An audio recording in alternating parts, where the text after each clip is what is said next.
Hello everyone, welcome. This is SharePoint Power Hour. This is a weekly show we do every Wednesday at 11 Central, and I am Laura Rogers, and this is my team from Rackspace Hosting.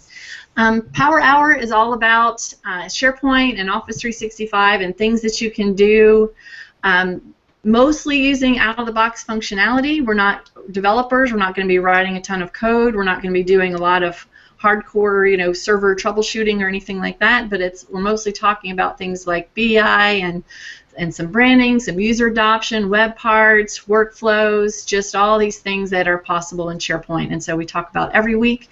Our YouTube channel is SharePoint RAX, and all of our Power Hours that we've ever done are in there. This is, I think, episode 89, so we've been doing it for almost a couple of years now. Again, I'm Laura Rogers, but we'll go through the people that we have in the room today. We even have a guest. Lori is here. So we'll go through you guys and just do some quick intros, and then today's demo that I'm going to do is going to be in InfoPath. So I'll go ahead and let's see, Kevin, you go first, and then Lori.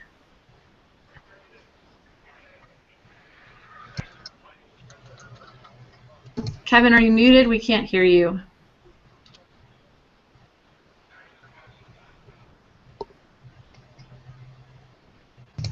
We'll skip Kevin. Okay, we'll see. Maybe he can figure it out. All right. So Lori is our guest today, and because of my topic, and you'll see why in a few minutes, she's a guest in the show. So go ahead and tell us who you are. Hi, I'm Lori Gowan. I am a Premier Field Engineer with Microsoft. I've known Laura for 13 years now, long time, and we actually used to work together and started out in SharePoint together and do a lot of this same type of stuff, so that's why I'm here. All right, Ryan, and then Stephen, then Tanya, and then maybe we'll get back to Kevin. All right. Hi, everybody. I'm Ryan Keller. I am coming to you from very, very rainy northern Colorado today. I'm the branding guy on the SharePoint team here, which you probably could guess means that I make SharePoint look pretty. Hello everyone, I'm Stephen Wilson. I'm in the slightly drizzly Cincinnati area, and I am sort of the admin specialist on the team, so I do a lot of the stuff that we don't really cover in this, but then I also help users when they first got in SharePoint and they kind of want to know, okay, we have this big, wonderful, magical tool, what do we do with it next? So starting off with just some of the basics and the general architecture of how to set up SharePoint.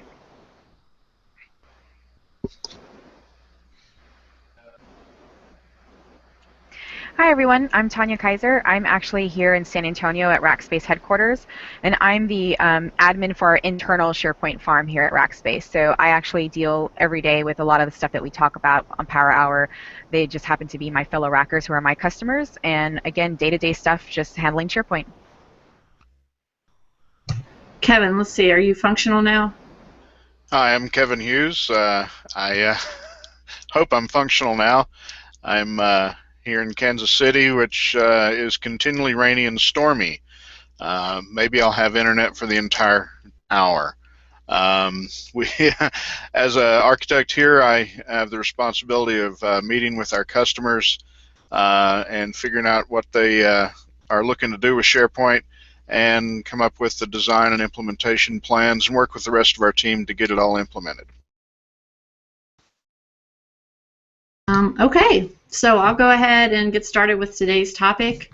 My blog, wonderlaura.com, I have a good bit of posts about InfoPath, and I've written an InfoPath 2010, SharePoint 2010 step-by-step book, and I personally haven't, I've kind of started doing less InfoPath just ever since the announcement that Microsoft made about InfoPath going away in the year 2023, and I've been trying to do more out-of-the-box scenarios with avoiding InfoPath, but just maybe customizing lists, not doing so many form library forms and things like that. But I'm noticing, I sit down every few weeks or so and answer questions on my blog, and I still get a ton of questions on my InfoPath blog posts. and a lot of very specific questions. And so in particular, my post about InfoPath and the People Picker has gotten a lot of questions. So I thought that I would go ahead and do a whole power hour on how to use it, how to troubleshoot, just basic functionality, and how to do a lot of the things that people are trying to do with it based on all the questions that I get. This might be kind of a fast power hour, but I know that if you're watching it at home, you can, you can watch it later and you can pause it and rewind it and things like that. So let's see, if you're watching live, you can ask questions. We have a Q&A panel. So if you're looking at this in YouTube, click the little yellow button to go over to the Google Hangout, which is where the Q&A is. And when you're in the Google Hangout, there's a little icon at the top right that's got some little squares.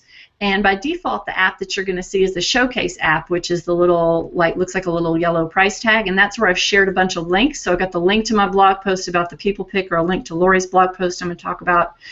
And then another app you can switch to is the Q&A. So that's where you can go in there and ask us questions and say hello and things like that. But I encourage you to go over to the Showcase app, though, and go ahead and grab those links that I'm referencing. All right, so I'll go ahead and get started. Now I have a little test site that I'm using, and I've got a InfoPath form called an employee suggestion that I'm going to use as my example.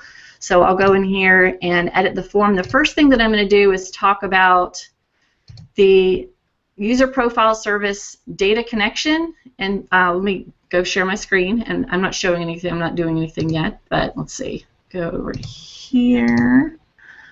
And let me make sure. Okay, screen one. There we go. Okay, so I'm opening up InfoPath. So I'm going to talk about the user profile service, and apparently a lot of people think that in 2013 in Office 365 with claims-based authentication that you can't use the user profile service anymore, but you actually can, and Lori wrote a blog post to it. It's the link that I was just referring to. So the first thing I'm going to do is I'm going to show you how to do that, and I'm going to go through it kind of quickly so then I can go through all the different sort of other steps in working with it and querying and things like that. So I've actually already got an example data connection created, but I'll go ahead and add one from scratch so you can see how I did this. So I'm going to receive data from a SOAP web service, and I'm going to put the URL of my site. Make sure I'm putting my keyboard down here so it's not too loud. rcam.contoso.com. And then whatever your site is, _vtibin / user profile service.asmx. And you guys might have done this 100 times if you've worked with a user profile service. And then it takes you through connecting to this profile service. And then the one we typically use is get user profile by name. And by default, it says automatically retrieve data when form is open. So I'm going to leave this as the default, but then I'll tell you in a few minutes why we're going to have to go uncheck that. And this is just number 2 because I already created it just before I got started. I created one ahead of time just to make sure that I had one in place already. I actually planned ahead. Can you believe it? I didn't put any slides together, but I did that. All right. So the next step is if you're on claims-based authentication like SharePoint 2013 or Office 365, to be able to get this to work in the browser, you actually have to, the first thing you have to do, and this is, I'm going through the steps in Lori's blog post. So her post is called, Upgrading InfoPath and the User Profile Service Data Connection on pointgowan.com. All right. So I'm going to go over to this data connection I just created. I already did it with this first one, but I'm going to go ahead and show you it with the second one.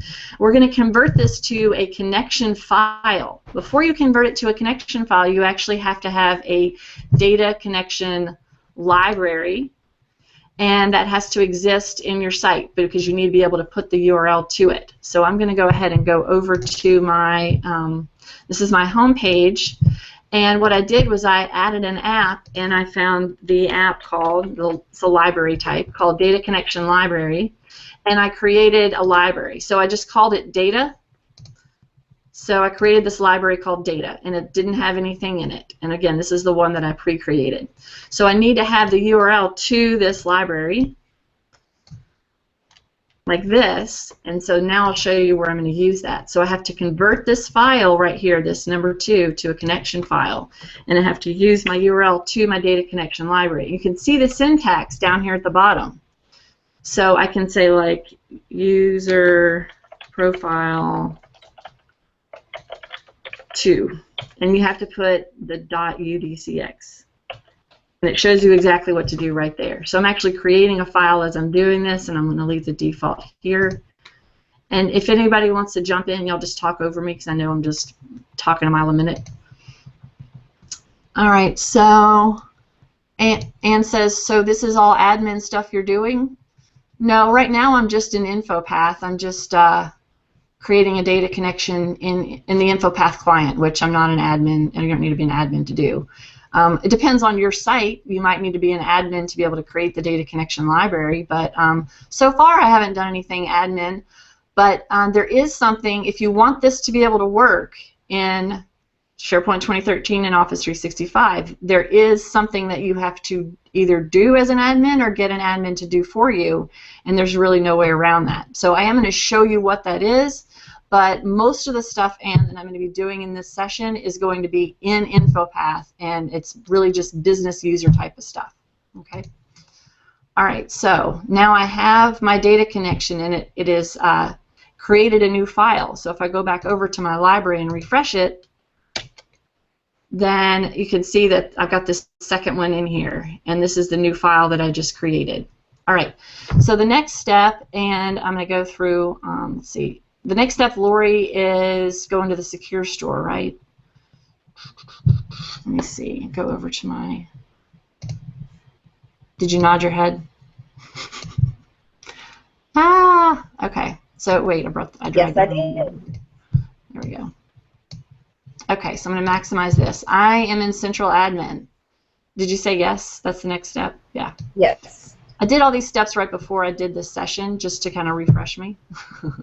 All right, so I have to go to Service Applications, and I have to go to the Secure Store service, and then I actually have to create this one. I already created it, but I actually have to create a new Secure Store target application. And Lori steps through this process in her blog post about what to fill in on all these screens. Basically, it's going to be a type of a group, and I just gave mine the same name that she gave hers in the example of InfoPath ID. So let me see. Go to your little section in here. All right, so I'll just go ahead just to humor guys. I'm just do another one. All right, I'll do 2 and then InfoPath ID 2. You don't need 2 of these, though. You really only need to do this once, which is why I was kind of debating doing it again. I'm just doing it for demo purposes. All right, and then the trick here is you have to put it as a group, and you do none and go next. And then this is going to be just leave these as the defaults. Right. And then the target application administrators is going to be just like your farm admin account, right? Right. Or your admins group, whatever you want it to be there. You could put a couple of people if you needed. Okay, so this can be a AD group or like a SharePoint admin group person? Correct. All right, and then for members, this is the people that are going to be consuming this when they're filling out forms. So I need that domain users, I'm going to use domain users because those are the people that, as they're filling out an InfoPath form, it needs to be able to provide them with this user profile service information. So that's why I'm just going to put everybody in there. All right, so now I've created my second one, and then the next thing you have to do is set some credentials. So it looks like it's finished, but there's the one more thing you have to do, and go set credentials, or you have a couple more things you have to do. And then like she says, this has to be an account that has the ability to read user profiles in your environment. So that's going to be in your environment, whatever your admin is set up to do that. I'll let you talk about that for a quick second while I just type this name in here. Yeah, so it usually just has to be an account. A lot of times we'll use the service account if it's the farm account, or maybe you have another account that you use a lot as your admin account. So it just has to be some account that the password doesn't change often, because you're not going to want to have to go, oh, I got to go change that password. So you definitely don't want to use a user account here. Okay. All right, and then so after you set the credentials, then you have to make sure you have a certain setting over in InfoPath, still in Central Admin. You have to make sure you have a certain setting under General Application Settings. You have to go to Configure InfoPath Form Services and make sure that this is checked. Allow user form templates to use authentication information contained in data connection files. All right. So once that's done, we're going back to our site. So that was all we had to do in Central Admin. You just have to remember what you called your app, your target, your secure store thing, like InfoPath ID. You have to remember what you called it. So now I'm going to go back over to my site, and I'm going to take this file I just created, and I actually have to edit this. So I'm just going to download it to my desktop just for a few minutes, just temporarily, to go edit this. So you can see this is the other one that I edited earlier. And I'm just, as soon as I open it up, it's just going to open it up in Notepad. That is gigantic. All right. So what we're looking for down here is this part that's commented out.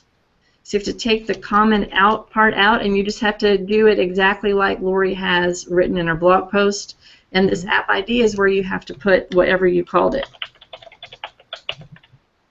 And this one I call it InfoPath ID 2. But again, you only need to have one. You don't need to do this for every separate form. And then credential type, you have to put NTLM. And then have to remember to uncomment it. So you have to take these two little dashes out the end of it. And now my line, this line right here, looks exactly like hers does in her blog post. All right, cool. And I save that. And then I just have to upload. This is just a library, so I just have to go upload that new copy of that same file to this library. So I have to go browse to my desktop and get there it is. And get that, and just click save. All right. So now it's going to work. So now in InfoPath, when I use my form and I use the user profile service and it's pointing to this data connection file, it will actually work. So let's see. Ooh, Simon says, that's great. That's a great question, Simon. Have you tried this on Office 365? There's a secure store page on the SharePoint Admin Center, but it doesn't have all the same options as Central Admin. So I pulled that screen up just in case somebody wanted to do something in Office 365. Lori, do you have any experience in that? I haven't done it in Office 365 because usually you're not using the user profile service. You're going to use the whatever's local to your tenant, because the user profile service is more broad. Interesting. So this does look a little different. Let me see.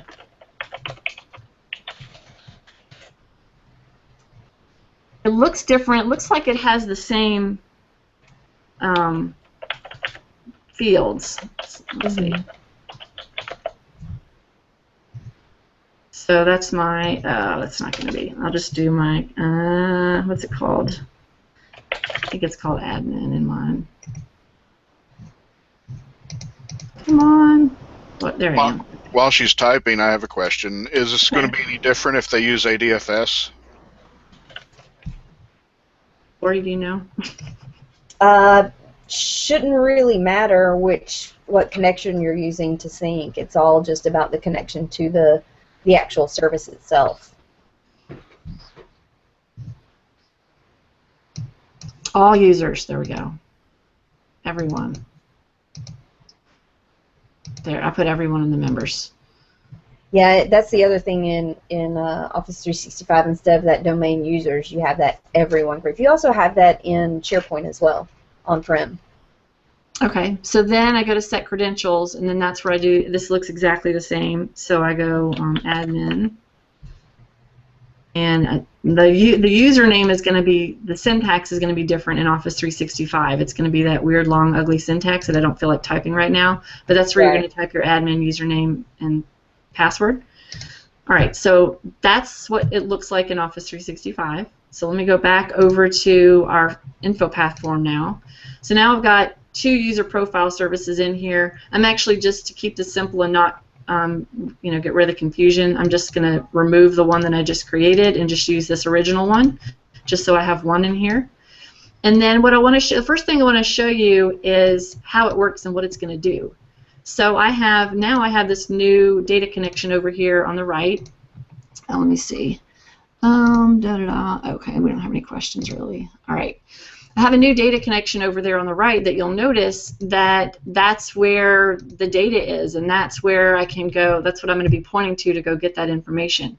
Now what I can do to go test this a lot of the times is I will just go, this is just an example, just whatever your form happens to be.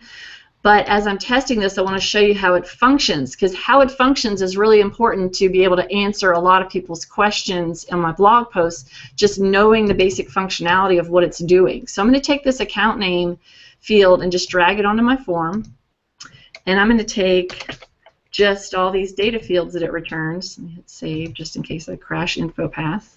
InfoPath crashes a lot, doesn't it? Here we go. And then I'm going to take this property data and drag that whole thing down here too, repeating section with controls. And then I'm going to put a little button, and that's going to do a query. So I'll say, go to my rules and say what I want the button to do, and I'll say I just want it to, and this is just for test purposes, just to show how it works. I want to query the user profile service, and I can even make it say query if I want. All right, so now I'll go ahead and go publish this. Now the functionality, the way this works and what it returns to you is going to give you different behavior in the browser versus in just hitting the preview button here in the InfoPath client, especially when it comes to these credentials. So that's why instead of just hitting the preview button and trying it out, I'm actually publishing it to my site and doing it in the browser. So let's see, it's publishing now. So then I'm going to, whenever it finishes publishing, I'm going to go in there and show you what it gives you by default. Now remember, when I created the data connection, I set it up to automatically query the data connection as soon as the form is opened. So I'll show you what that is going to give me when I do that. So I'll go to my employee suggestion here and fill out a new form, and you'll see kind of here's all the stuff that I put down here. Now by default, remember we were passing that the administrator credentials through with when we set the credentials on the secure store. So by default, it's putting, this is the administrator. This is all just the information about the administrator account. And it's just data. Your administrator account's not going to have much information. It's probably not going to have a phone number and department and stuff like that. It's just a system account. But that's what I get. So then what I really need to do is go into this query field and put a name like domain/username, and then do a query which queries the user profile service for that specific information, and then I have all the information about me. So it says there, Contoso Lara, there's my first name, and I can scroll down. And if you're ever wondering what a field is called in the user profile service, this is also where you can see all that information, like preferred name is the one that shows first name, last name. And the one that's got your phone number in it is going to be called like work phone. So all that, if you ever need to know what those are all called, Lori has a blog post where she mentions a few of them, but like here's work phone.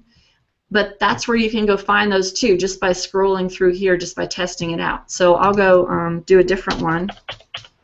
Let's see. I'll go query you, Joelle. And let's see, Joelle's in here. There's her first name, here's her last name, etc. So that's how, by setting the query field to domain/username and querying it, that's how you're getting the information about someone, anyone. Okay? So let's go ahead and back to InfoPath and show. Now what we're going to be doing is not usually something you're going to be typing on the form. It's usually something you're doing through rules. But I wanted to show you how it works so you guys can understand what it's returning and how to work with that. So I'm going to make my data connection not automatically query the data right when the form gets open, because I usually am not going to need that administrator data. So I can just save, just save a little efficiency there by not pulling in that information. So then I'm going to create a form rule, a form load rule, so that, see, uncheck that box. So that then I have to go query specific information to get some specific user to pull their information in. All right, and Lori's got a little trick about how to do that in her blog post too. So I'll go over to my form load rules, and so as soon as somebody opens the form, I want it to look at who that person is, and I want it to go get that person's information.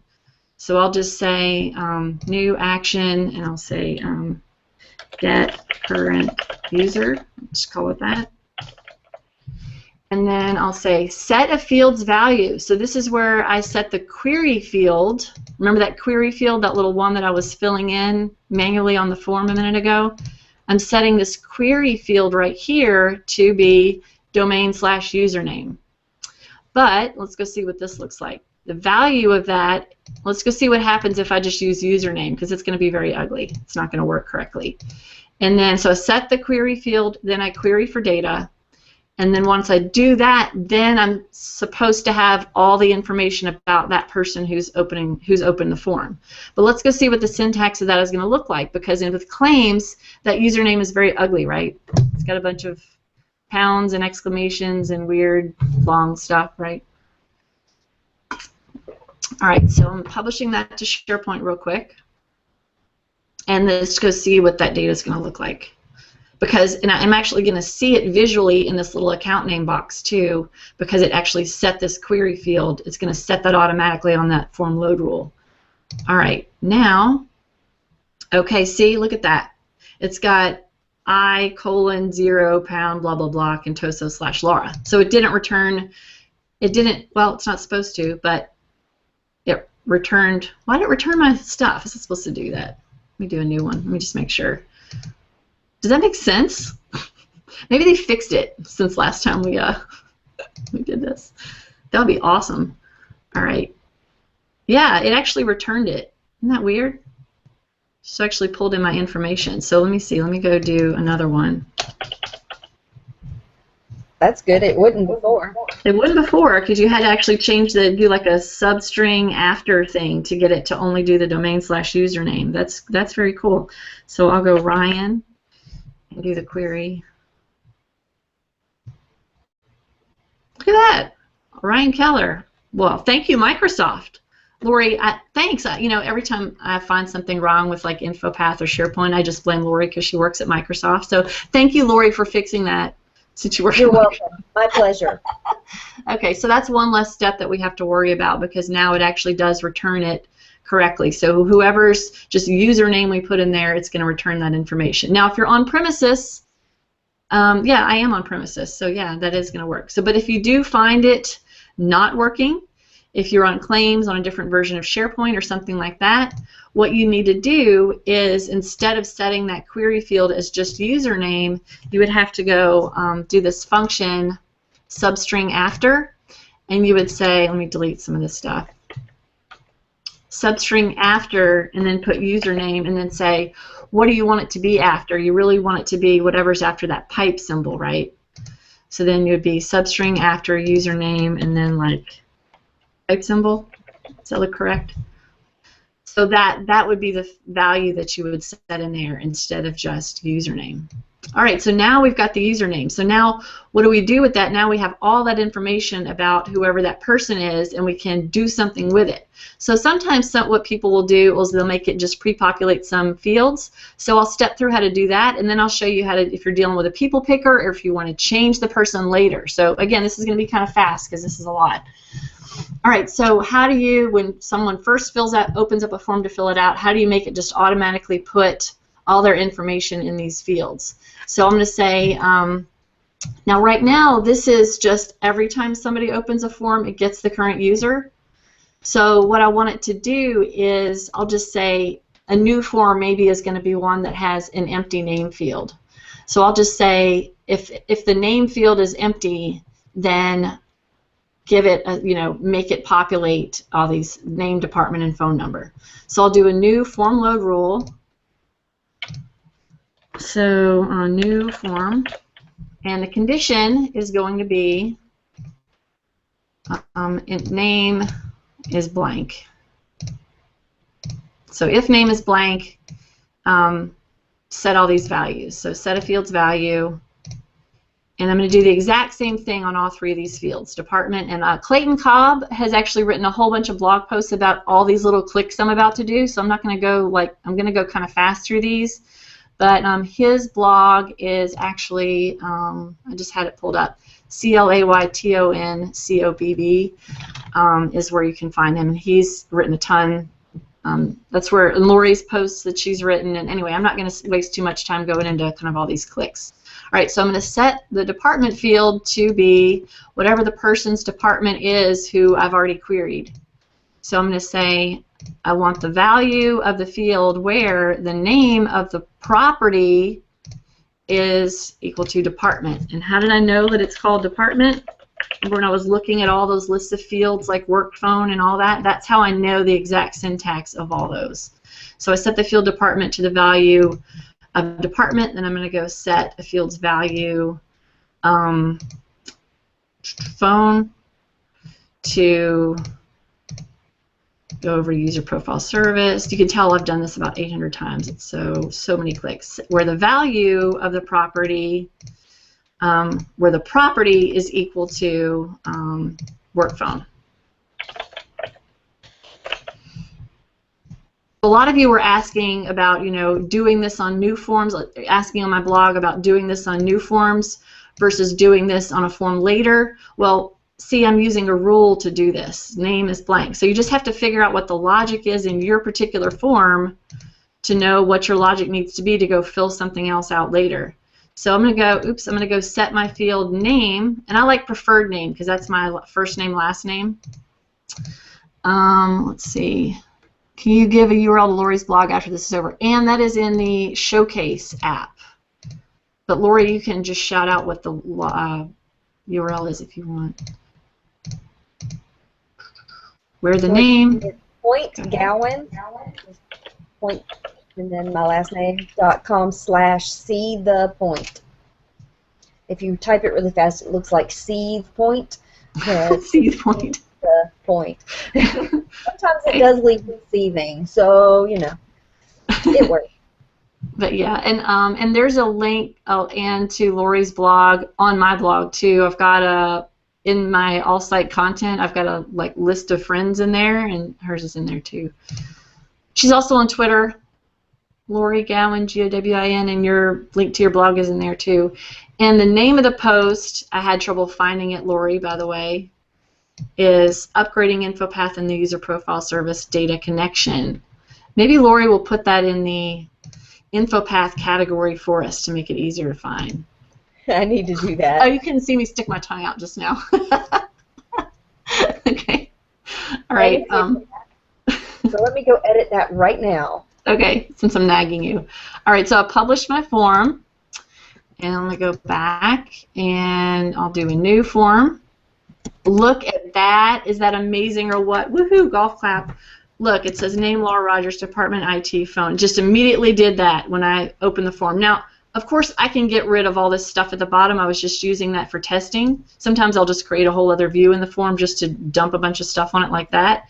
But now you can see all that stuff, and that's where it came from. It just went and grabbed information from those fields and put it in these fields.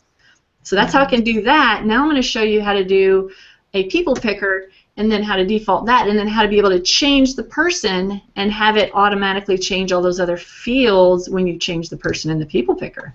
All right, that's what a lot of people asked on my blog too. So instead of using a text field for this, I'm going to stick a people picker in here. Because a lot of the times people might be filling out a form for somebody else. All right, so now I've got a people picker, and I'll just call it employee name. And it's got all these fields inside of it: display name, account ID, account type. I'm going to just default account type to user.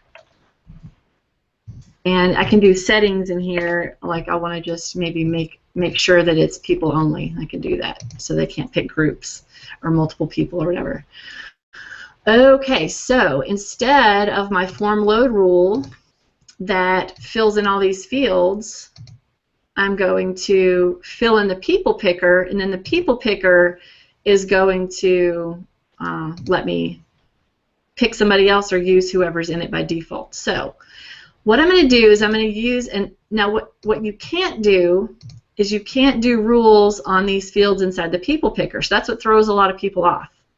Because I want something to happen when I change this person's name. I want it to go query the user profile service.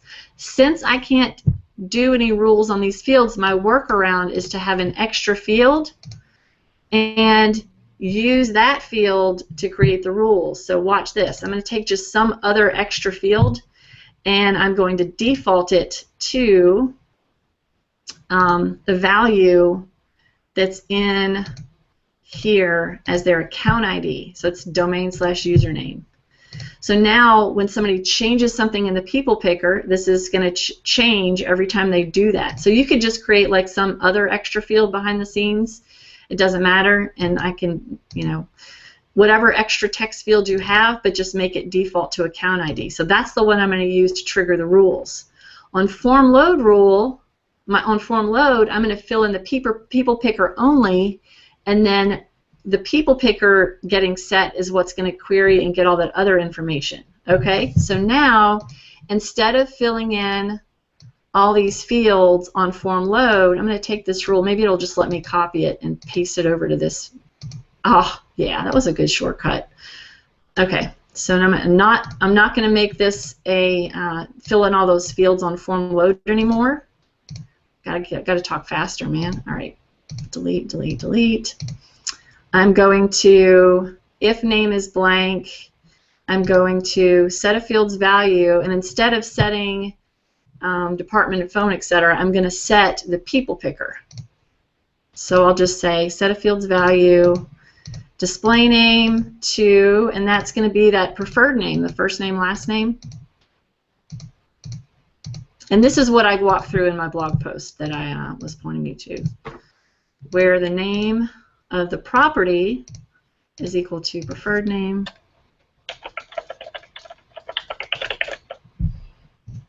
and then okay, 100 times, and then set a field's value, and then set the account ID to, and then that one is actually, and I just know this because I've done it so many times, down in here in the user profiles, that one is actually called account name.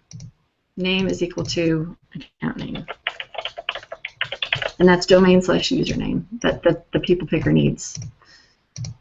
All right, so now on form load, the people picker is going to get populated, and then once the people picker gets populated, it's going to fill in this field, which is then going to go do these three things. I don't need to have a condition on this anymore. Just every time the people picker gets changed, I want it to go, I actually want it to go query the user profile service for whoever that new person is, and then go set these three fields.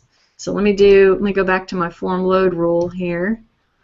So on form load, by default, it's getting the current user and then querying the user profile service. But when they change the person, I want it to go set the query field again because it's going to be a different person whose information you need to go get. So I got to go set a field's value of the account name and put that as the person that they just picked in the people picker, like that. And I got to do that first. Move up. And then do the query, and move that one up.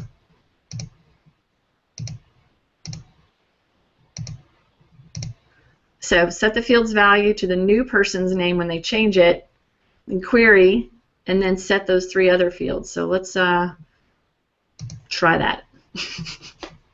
Yeah, a lot of people forget how important that order is. Oh yeah, that's true. A lot of people still use InfoPath, though, and I forget because I kind of started moving away from it, but hundreds of people are still using it. I get support calls all the time. I had a user the other day that was just customizing all the forms on their site in InfoPath just because she needed them to look pretty. She needed them to look a certain way, and when I proposed doing something with an out-of-the-box form, she's like, no, I'm Not interested in that. Nope, not at all. So a lot of people just want them to all look a certain way and have certain branding and stuff. So let's see if it, oh yeah, look at that. Okay, so it pre-populated my people picker with me, and it got my information. Let's go see if I can go, let's do Ryan in here.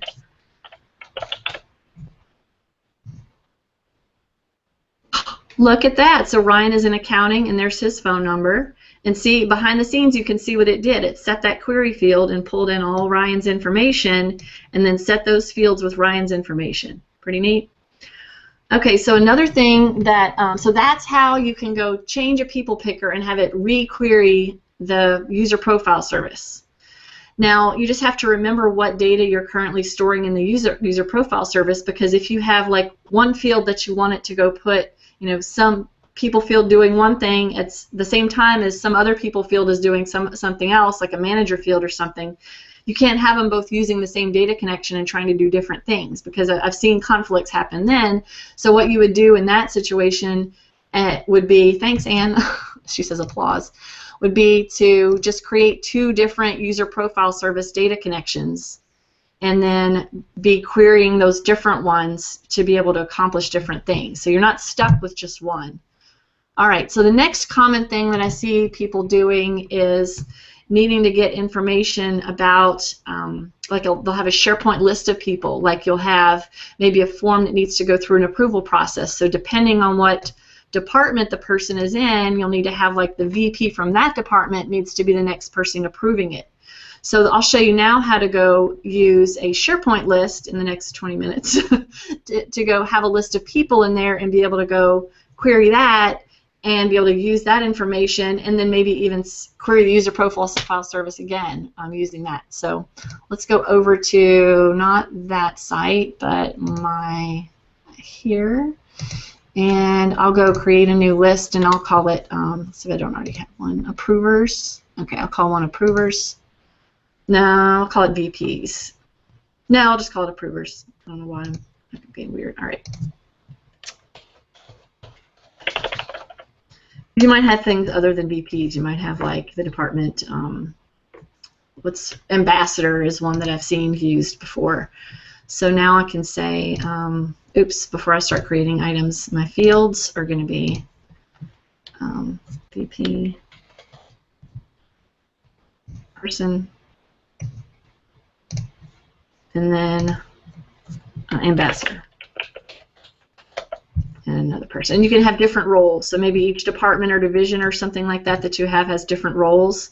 And then for title, I'm just going to change that to department for this situation. But hopefully, if yours is called a division or something else, it'll make sense how to tie this all together, and you'll be able to use Logic and InfoPath and all these troubleshooting tools that I've showed you to be able to figure it out for your situation.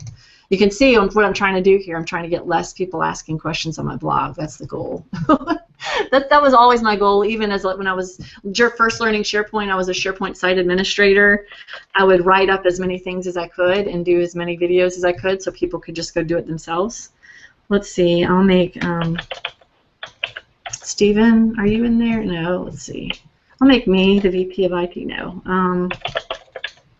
Well. And then I'll put Ryan. I'm just going to put a couple of departments in here. IT, and then accounting. Doesn't really make sense, Ryan, if you're in the accounting department, that you're the ambassador for IT, but whatever. I'll put good old Todd likes to be in all my demos. He's the VP of accounting. That makes sense because his wife is in accounting. And Shane is the ambassador for accounting. Okay. Let's see, Spyzanto says, if you covered in previous Power Hour, you have time today to cover cascading drop-down choices in InfoPath using SharePoint lists. I did a whole Power Hour on querying list data from within InfoPath, which was the same as what you're talking about, yes. If one of you has time to go find that Power Hour link and stick it in the little showcase, that would be cool.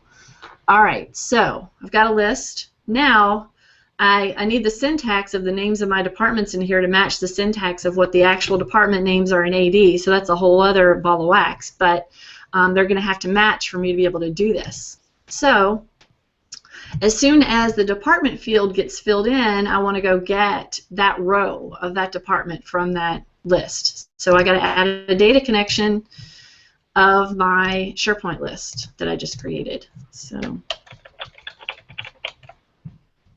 site, there's my approver list, and I need my department, VP, and ambassador.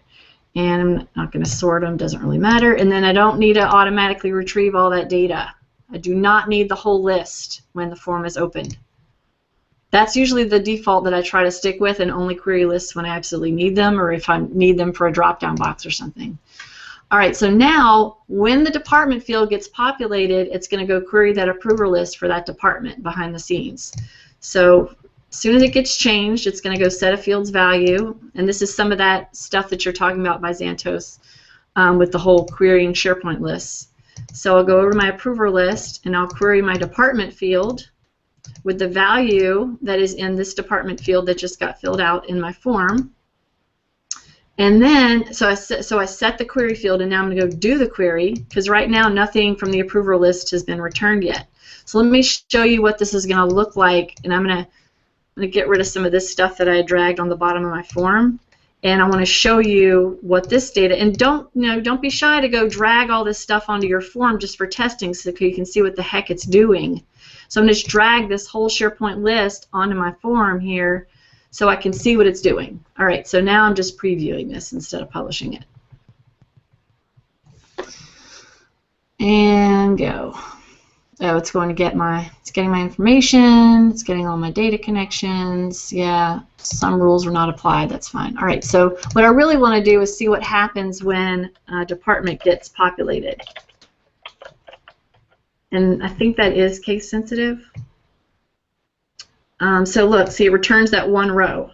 So now I have all the data that I need about that one department to be able to do something with that data in my form. So let's go see if I'll do accounting, and I did not capitalize it, so it is not case sensitive.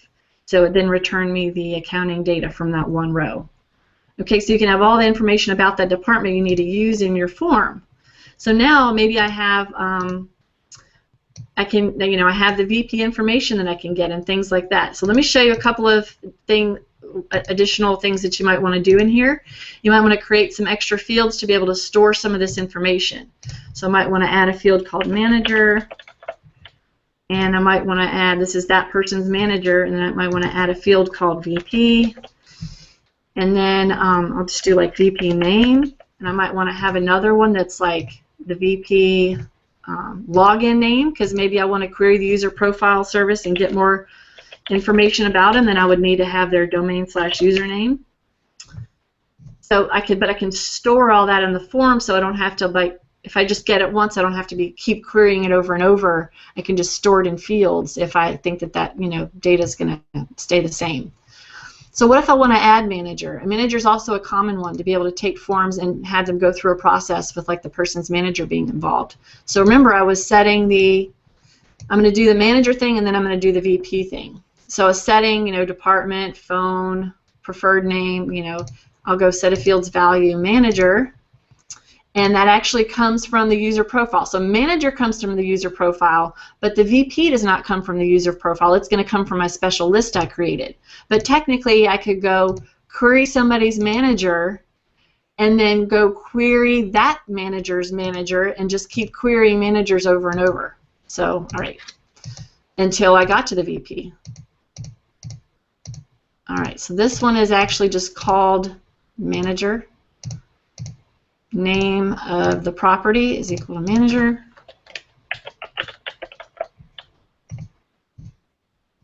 And that's going to be in the syntax of domain/username when it returns the manager. So if you then need to get, so if you don't like it to look like domain/username, if you're showing the manager's name somewhere in the form, then you need to go take the manager's name and go query the user profile service again and go get their preferred name, which is the first name, last name. So, and Lori, in one of her blog posts, she wrote about how you might want to go create a separate data connection for that called get manager. That way you wouldn't be trying to query for information at the same exact time for two different things.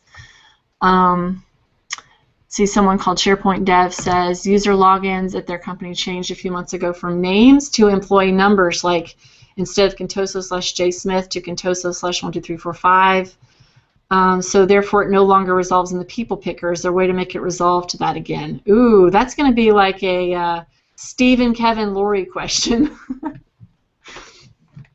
Anybody know? Can y'all change the structure back to how it was? Like get the SharePoint admin to fix it?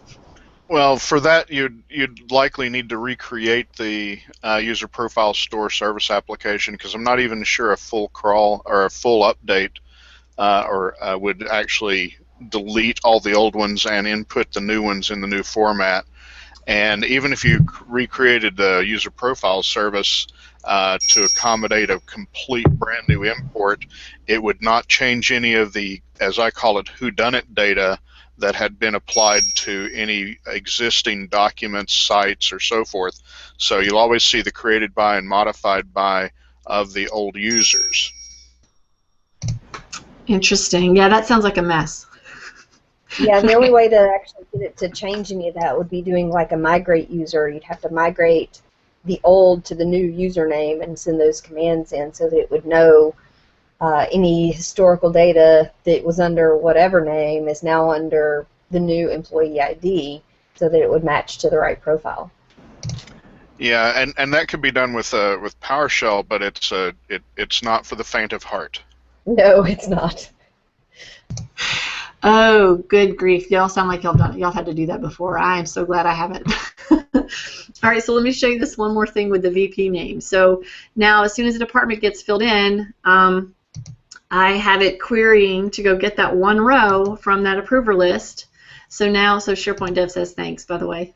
So now I have that one row. So now when I go get data from the approver list, I'm only dealing with one row of data, so I don't have to go like find the correct row in there. So with that one VP and that one ambassador are the ones that I can use.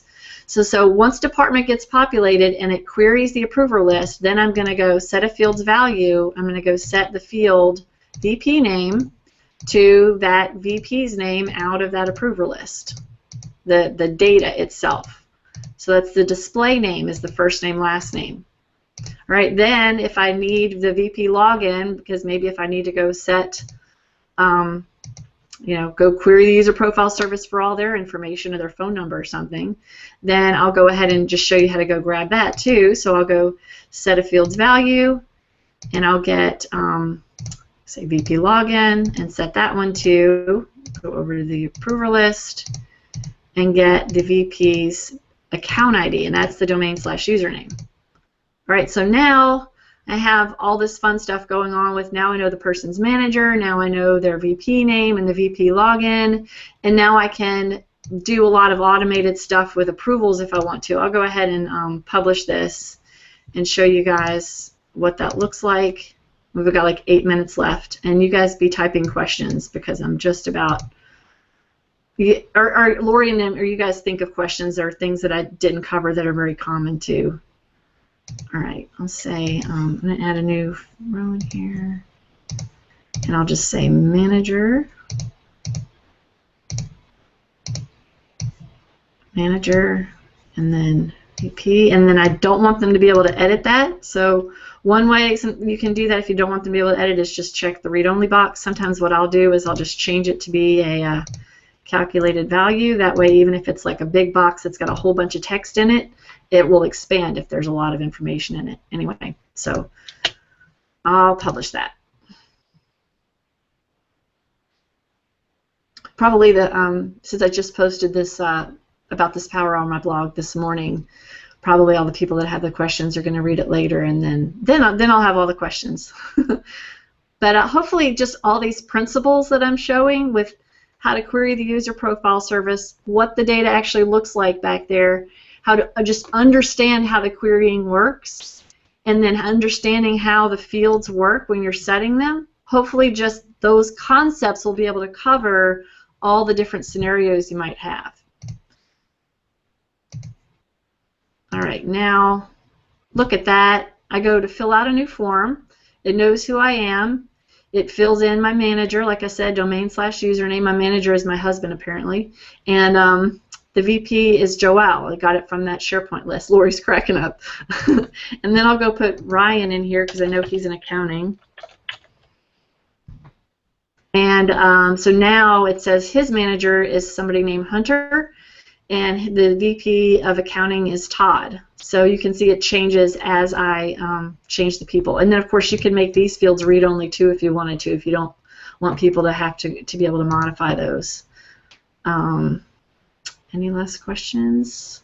Any other common things? Tanya, are there any common things that people like the end users like to be able to do that you know of with stuff like this? I mean, people picker alone is a really, really common scenario. You know, they just want to be able to use that and have it tie into Active Directory and pull all that information in. So I think this would be helpful with some of our teams internally that are, you know, rebuilding forms from scratch. Yeah. Oh, and then pushing stuff up to SharePoint as columns. A lot of the times you're always going to have the created date and the created by field that exists in SharePoint already. So like this suggestion date just defaults to the date that they fill it out. So I might not even bother pushing that up to SharePoint as a column because I already have the created date, so that's kind of redundant. But I definitely want to take this some of this information. So what I would do is, as I'm going through the publishing wizard, now unfortunately if it's a people picker in InfoPath with a form library, you can't make it be a people picker column in your library too. It's really dumb. So what I'd have to do is go take, I can just go take like employee name, and I don't want the column in SharePoint to say display name. I want it to say employee name. Like that. And then I can say department I already have, and then manager. Can use that. And the cool thing about this is that even though manager is structured like Contoso/username, it still will let me like use a workflow to send an email to that field, or use a workflow to go do something. So the workflow can still treat it like a people field, even though it's Contoso, it's just text and it's just Contoso/username, because it will be able to resolve it when it goes and tries and sends an email as that. And you could even pull in, like, the email is another one of those profile fields that you could pull in if you wanted to. So I can say add VP name, make the column look like that. And then there's other stuff that I can do with this, just, you know, as a workflow. Now, right now, all I have is employee name, first name, last name. So if I wanted to actually be able to do something like send an email to that employee, right now I couldn't, because created by might not be the same as the employee. So I might actually have to have an additional one called like employee login or something, employee account. I don't know.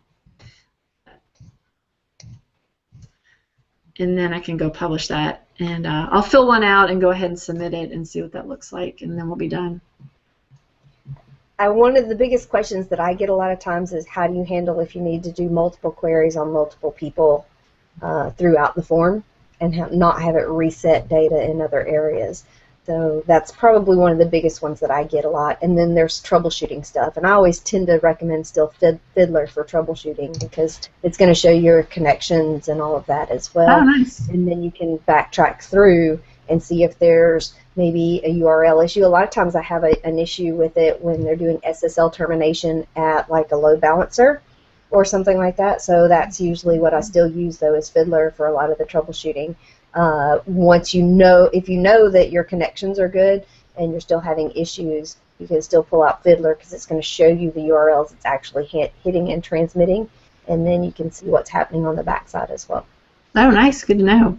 So using the same concept of that we created with this universal data connection file, you don't have to create multiple universal data connection files to be able to have multiple data connections here, like if you need one for the manager.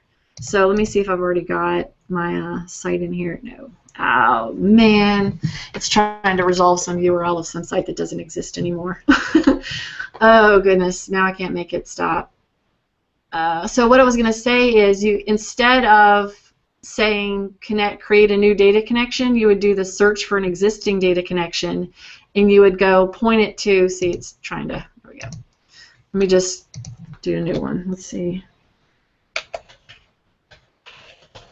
Oops, I got a tip of the HTTP. And then RTM home. Oh, whatever. Try to hurry. So now I can say, now that I'm looking at this site, it already finds my data connection library and sees those two different data connections I already created in there. So this is how I can point to an existing one. So again, you're not going to need to create multiple ones of those UDCX files. You can just use the same exact one in the same exact library. You can just have all your forms point to it. Now the users that are using that data connect, that are filling out these forms, that need to be able to go retrieve that data connection file as they're filling out forms, they need to have access to that data connection library to be able to read that information. So just remember that you might come across a permissions issue if you're, and I'll just call this like get manager. You might come across a permissions issue if people filling out the form don't have access to that data connection library. All right, so now I created two data connections, but they're both just pointing to that exact same file. But I can query them separately now, right? Awesome. Okay, well, let me stop sharing. Okay, can y'all see me now? All right. Thanks everybody for coming. That was a good, like, very fast-paced power hour, but hopefully it helped answer a lot of your questions. And thanks for watching. We have, again, Power Hour every Wednesday at 11 Central, and thanks to all of you guys for coming and for Lori, our special guest. Have a good afternoon. Bye.